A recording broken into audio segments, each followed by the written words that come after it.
நமஸ்தே. இந்த வீடியோவில் பிரவீன் பூர்வாத்தோட தமிழ் கிளாஸ் தான் பார்த்துட்ருக்கோம். 3rd லெசன் சங்ககாலம் ஒரு பொற்காலம். ஆல்ரெடி செய்யுள் பகுதி போட்டிருக்கேன், பிளேலிஸ்ட்டில் செக் பண்ணிவிட்டு நீங்கள் செய்யுள் படிங்க. முன்னுரை: அறிவில் சிறந்த காவலரும் பாவலரும் வாழ்ந்த சங்க காலம் சிறந்த இலக்கியங்களை தோற்றுவித்தது. அரசர், அந்தனர், வேளாளர், வணிகர் ஆகியோர் பலரும் புலவராக விளங்கிய காலம் சங்க காலம். அறிவில் சிறந்த புலவர்களின் செங்கோட்டு அரசர்கள் வாழ்ந்தனர். கோவூர் கிழார் மன்னரையும் இடித்துரைத்து வழி நடத்தும் ஆற்றலை பெற்றிருந்தார். இக்காலத்திலே ஆவூர் கிழார், அரசல் கிழார், கோவூர் கிழார், இளவேட்டனார், கிள்ளிவளவன், அவ்வை, வெள்ளி வீதியார், காவற்பெண்டு, பெண்முடியார் என பல புலவர்கள் வாழ்ந்தனர்.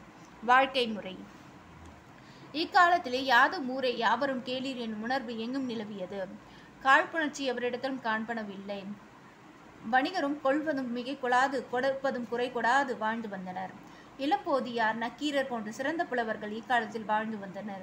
தமிழகத்துக்கு நகரங்களில் அறங்குறவையாகும் எனப்படும் நீதிமன்றங்கள் இருந்தன.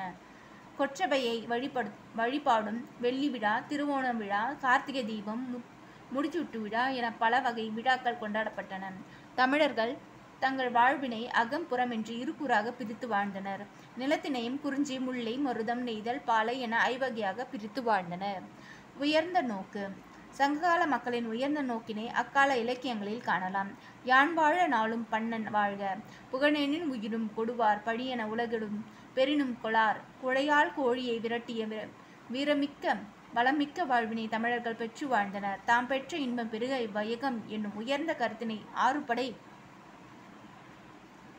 நூல்களை சிறப்பாக எடுத்துரைக்கின்றன. கற்பனை செறிவும் ஓசை இனிமையும் மொழி தூய்மையும் உள்ளதை உள்ளவாறு உரைக்கும் பண்பும் பெற்று தமிழர் விளங்கியதை சங்க காலம் தெரிவிக்கின்றது. முடிவுரை: இத்தகைய சிறப்புகள் பலவற்றையும் பெற்றிருப்பதால் சங்க காலம் இலக்கியத்தில் வரலாற்றில் ஒரு பொற்காலம் எனப்படுகிறது. தமிழ் இலக்கிய வரலாற்றில் சங்க காலம் ஒரு மணிமகுடம் ஆகும் அப்படின்னு சொல்கிறாங்க. நெக்ஸ்ட் சங்க மருவிய காலம் நெக்ஸ்ட் வீடியோவில் பார்க்கலாம். தன்யவாத்.